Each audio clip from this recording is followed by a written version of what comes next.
Greetings all! Today we'll be examining the uncommon ground-type Pokemon Cubone, the Lonely Pokémon, and its relatively rare ground-type or fire ghost-type in the Alola region, evolution Marowak, the Bone Keeper Pokémon. While they might not appear to have much in the way of bells and whistles to them, the members of the Cubone family are powerful brutes that can use their signature bone weapons to pummel others into submission with the right items at their disposal. Cubone have light brown bodies with a beige underbelly, a short tail, small mouth, spines on their back, a single claw on each foot, and a large movable hand apparatus formed from fused fingers that allow them to readily clutch objects, along with a small thumb spike near their wrist. They always carry some sort of bone with them as a weapon, and constantly wear the skull of a Marowak over their heads, with only their black eyes and the hide surrounding them being visible on their face. The evolved form, Marowak, have a very similar body form compared to Cubone, but are quite a bit larger and have a small spike near the end of their tail, a smooth back, and a ribbed beige underbelly. Their head is encased in the skull they wore as Cubone, but it's more streamlined and contoured to their own head, as well as now fused to the outside of their hide, their piercing brown eyes being the only part of their upper skull that is outwardly visible. It is further noted that these creatures have a unique variant in the Alola region, in which their brown hide has turned a very dark shade of purple, and their belly a lavender color.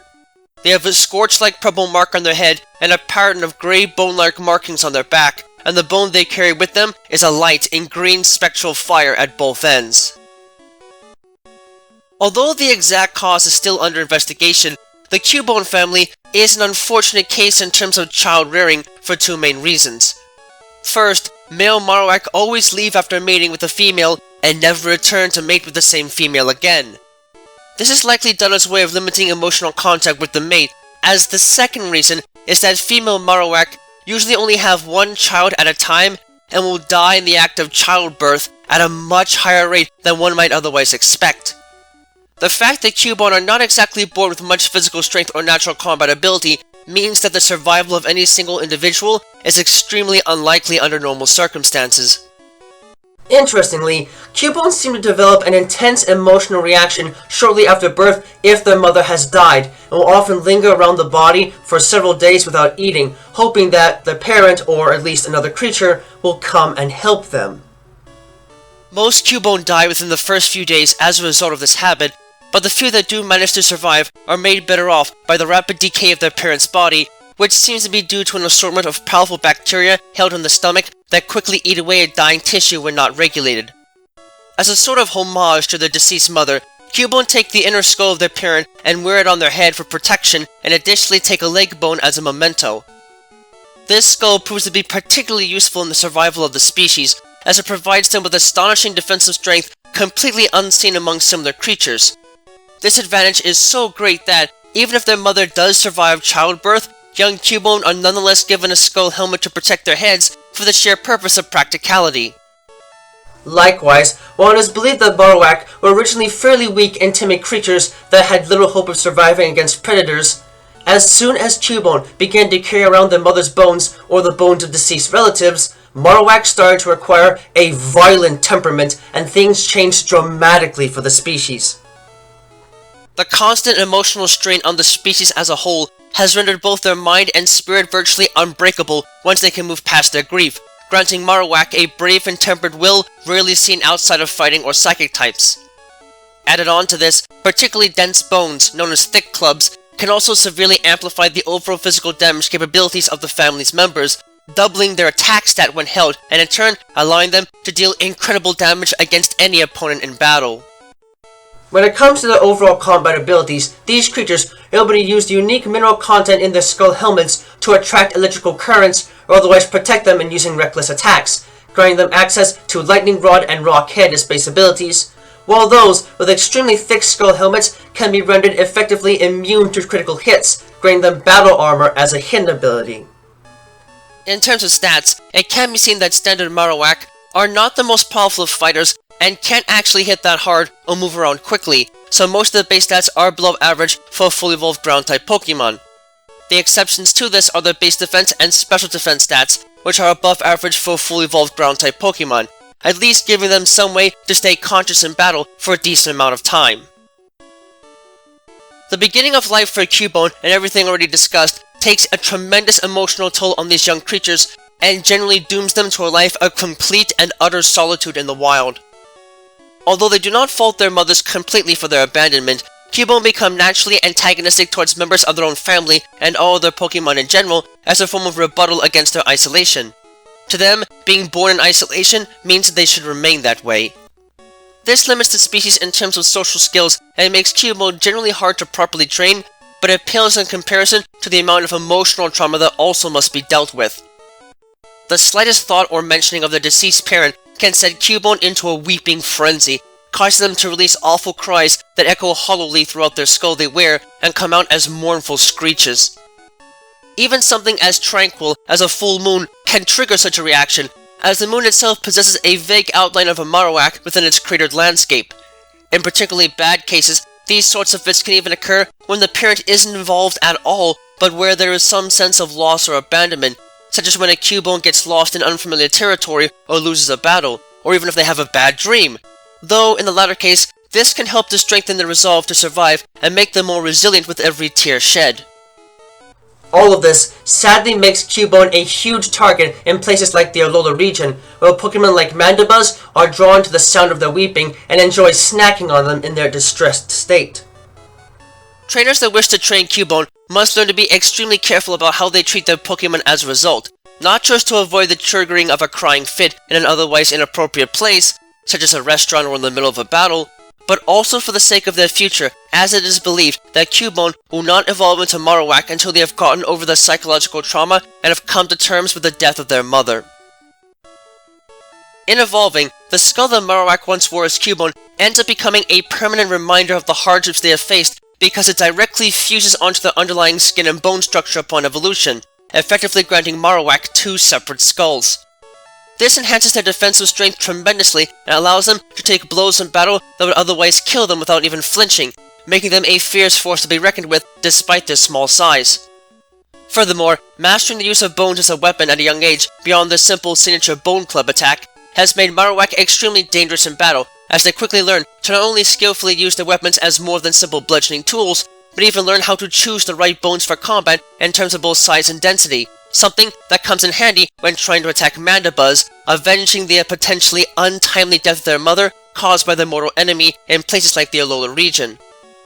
In battle, Marowak are deceptively difficult to beat because of the ability to strike from afar with powerful physical attacks like Bone Meringue, which is exclusive to them, and Cubone, and hits twice with the same overall damaging power as an Earthquake attack, as well as Bone Rush, without losing their offensive weapon in the process. Marowak are fairly intelligent and understand when a single bone is past its prime and ready to break, and will gladly go out and search for a new one when that time comes. As a result, Marowak have developed the ability to smell the decaying matter of an animal corpse from as much as several miles away, and are remarkably keen about choosing either arm or leg bones to use as weapons, depending on the overall agility and physical attributes of the organism. While this generally makes replacing a bone a fairly simple ordeal, some trainers find that they oftentimes do not have the stomach for it if a corpse is in particularly bad shape. Aside from offense, Marowak are also known to use their bones to communicate with other Marowak against great distances, slamming their bones onto boulders near cliffs to send out signals in a coded language, with nearly 50 different rhythmic patterns currently recognized. It is lastly noted that, while they do not share the same emotional issues possessed by Cubone, Marowak appear to possess a deep capacity for compassion and care, as dead Marowak discovered by members of their own species are often carted away and transported to a single nearby burial area filled with literally nothing but Marowak skeletons. It is currently unknown what sort of beliefs the species may have about the afterlife, but it is nonetheless obvious that they treat the dead with a great deal of respect, far more so perhaps than any other creatures aside from humans and ghost types. It is lastly noted that Marowak are one of the few species of Pokemon known to have a unique variant within the confines of the Alola region. In this region, these creatures possess the same base stats, but are fire ghost types, can possess the Cursed Body ability as a base ability instead of Rockhead, and the Rockhead ability as a hidden ability instead of Battle Armor, and can learn the Flame Wheel, Hex, Will-O-Wisp, Flare Blitz, and Shadow Bone moves, the last of those being learned immediately after evolving. In this case, Pokemon like Marowak were once vulnerable to attack as a result of the rich greenery and the many powerful grass-type Pokemon observed to occupy the region, and they originally had no way of really defending themselves against their natural enemies. As a last resort, these beasts would occasionally scrape the bone they carried with them across their heads in order to ignite them, using volatile organic compounds contained within the skull they wear on their heads, using them like torches and spinning the bones around in a dazzling display of power in order to repel their enemies. In ancient times, their rarity and fearsome appearance while holding these ignited bones led many to dub them as conjurers, thus leading them to be regarded with great fear by the locals. However, some of the locals took pity on the creatures and bonded with them instead, and over time, the strong bond that formed between the Marowak of the region and these people allowed them to develop a sixth sense of sorts and commune with the spirits of the deceased, transforming them into the fire ghost type variants that occupy the island today, and in turn, tacking on the condition that Cubone and Alola can only evolve into them at night. Using a bone taken from the corpse of their mother as a weapon, these creatures are able to use the weapons to deliver striking fire-type attacks in close quarters, and can even create will-o-wisp balls that relentlessly follow their opponents no matter how far away they may run, even if the projectiles might not be that powerful. This kind of haunting power applies to their bones as well, as the cursed flames that adorn them readily spread to a target once it makes contact, and no amount of water can stop the flames from burning. These beasts can even utilize a special signature attack called the Shadow Bone attack, which is essentially a modified bone club attack sheathed in spiritual energy. It is said that they can use this power because the regrets of their mother follow them around and both energize them and protect them from serious harm. This sort of change has not made a huge impact on their battle prowess otherwise, though only their base defense stat is above average for fully evolved fire and ghost type Pokemon. Finally, much as with humans, these beasts have also been observed to perform funerary services and hold last rites for fallen friends and family, making mounds of dirt along the sides of roads to mark the spot where their fellow Alolan Marowak have fallen to the Reaper.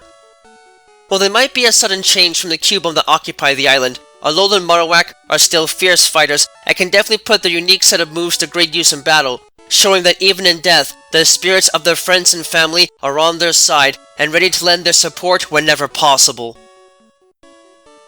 Well, I must admit that Cubone and Marowak certainly give off very different vibes compared to each other. Both in their own right are worth caring for and respecting as friends and partners. Cubone are a lot sturdier than they look and can certainly take some pretty harsh blows, but that doesn't mean they should be used as a shield given their inherent emotional problems. It's extremely hard to lose someone you love, but perhaps even more so, someone you never got to meet, so the overwhelming feelings of loss and abandonment in the wild are more than understandable. They're relatable.